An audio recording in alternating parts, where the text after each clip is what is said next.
All right, folks. She's back again. This is my 2012 F-250 with a 6.2-liter gas motor. She's only got a record 280,000 miles on it, I think. 274,767. All right, so now I've had two issues. So the first one is last night hunting, the foreman over there, that one, shot her a little boar hog, and he's almost 200 pounds. We backed the truck up to load him up. Man, when I got back in the truck, the oil pressure gauge was sitting at 0 and the light was on. Kind of panicked, and excuse me, I'm getting over some sinus drainage. Anyway, as soon as you give it a little gas, boom, it shoots back up. So check the oil in it. Oil's okay. Now, I've had this issue happen on a 3.5 EcoBoost, actually twice on two separate EcoBoost motors, and the oil pressure switch was what was bad. Well, if you lose all oil pressure, especially on an overhead cam motor, it should be rattling and knocking and making all kinds of really bad noises. This one wasn't. It sounded fine. Didn't sound like there was any issues. So I limped it back to the house, and I was about a quart down on oil, so I went ahead and put some in it, topped it off. But it keeps doing it. Got up this morning to go hunt, and same thing. Now it's doing it from basically 1,000 RPMs and below. So even driving at 40 mile an hour, something like that, where you're up in fourth or fifth gear and at 1,000, 1,100 RPMs, the oil pressure gauge drops to 0 and the light comes on. So let me see if I can figure out how to turn this camera around, and I'm going to show you the dash and show you what it does. Now, this morning after the hunt, we were going to run into town and go get the new oil pressure switch. Pretty much what it's almost got to be. And he threw the belt on the truck, which, 278,000 miles. I don't know if it's ever had a belt put on it or not. I'm hoping the tensioner's good, but limped the truck back to the house, jumped in one of the other trucks, and we ran into town, got a new oil pressure switch and a new belt. I haven't put the new belt on yet, so you're going to see the alternator light on and so forth, so on. Disregard those. We're mainly paying attention to the oil pressure gauge, which is going to be the top lefty gauge. Let me see if I can turn this around here. 1, 2, 3. Hey, look at that, it worked. All right, let's fire it up.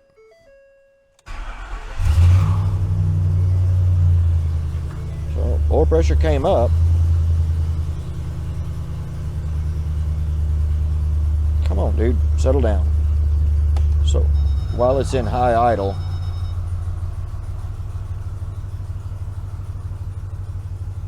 I got all the shop doors closed. It's cold outside, so. Oh, come on. There, well, battery light came on. The RPM's up right now.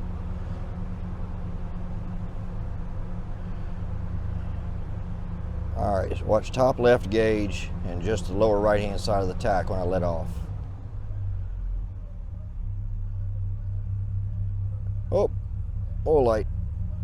Oil pressure drops to 0. Now look, I don't know how well it's picking it up, and this thing's got loud exhaust on it already, but there's no clicking, clattering, making noise. I mean, there's nothing. This motor has oil pressure. So overhead cam motor, it would be making all kinds of racket. Just to show you, oil pressure light's still on. So that being said, what the problem is here, I had to open the door. I didn't want to kill myself or my dogs.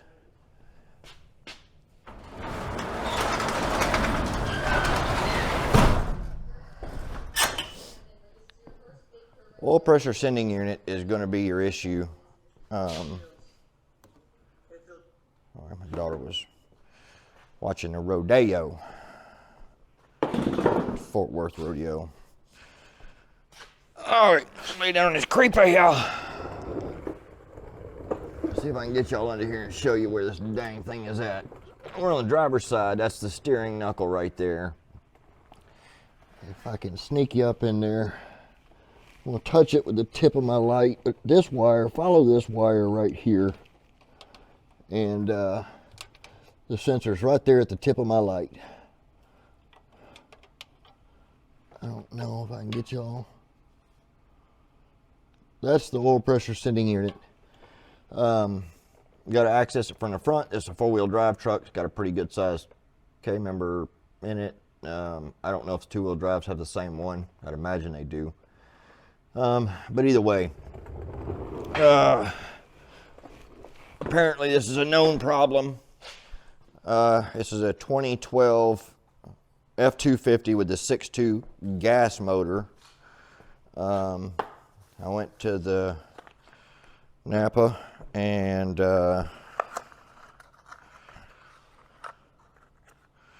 here's your new one right here. That's all there is to it. But I do know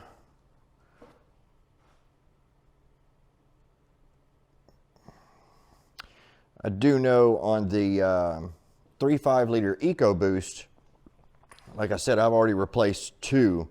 One was on a 2016 Explorer, and the other one was on a 2019 F-150 King Ranch with the 3.5 EcoBoost four-wheel drive.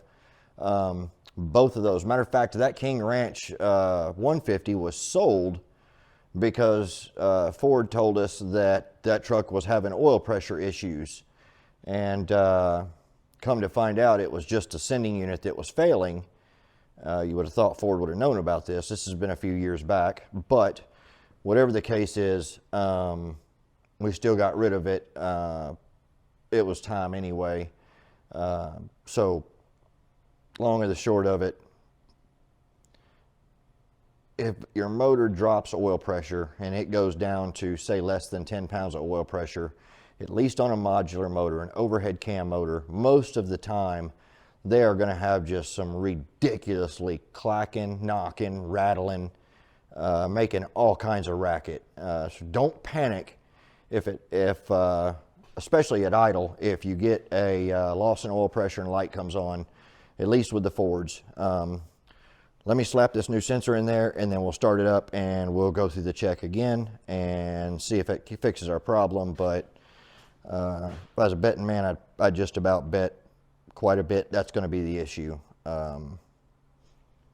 270 something thousand miles, you know, hey, I know we're looking at a motor here before too long, but I think it's got quite a bit of life left in it yet still. So let's see. I'll get this changed and be right back with you. All right, we're back.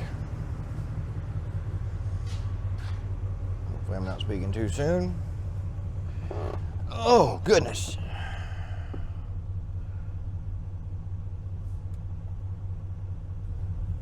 Oil pressure's fine. No engine light. No oil pressure dummy light. At even low RPM, oil pressure still plenty good. We're up to temperature. Everything's good. I do believe we have fixed her. I'll go ahead and tell you, although, you know, I don't know why more people don't do this, but that particular one from the Napa cost me $22 and some change. At VatoZone, it was, I want to say like $68. So call around. Now, if you want a Motorcraft one, sure. And I've heard rumors that Motorcraft realized they had a problem and made a change inside that sensor to correct the problem. I don't know. Can't tell you.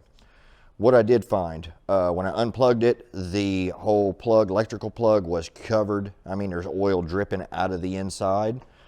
So you're going to want to get you some of this QD electronics cleaner, some kind of electrical cleaner, and spray that out real good, clean it out, let it dry. The old one, the old sensor and the new one, both were 13/16. A 21 will fit it, but it fits a little loose. I will tell you, getting it out was a messy job, but hope you have one of these 1/4-inch drive with a 3/8 head adapter, a 3/8 deep socket, 13/16 3/8 drive. Will fit over the sensor and allow you to take it out. The other thing that I used, which it sucks really bad, but was the good old 13/16 box end opening combination wrench. I will tell you, you're going to get on it with the open end most likely, and you're going to do one of these numbers here. Put it on, make a little bit 1/8 of a turn, and then pull it off, flip it over, get on it, make an 1/8 of a turn, pull it off, flip it over, an 1/8 of a turn. That's how you're going to end up tightening it up or getting it off if you use a box end. If you had a stubby wrench, probably be a whole lot better.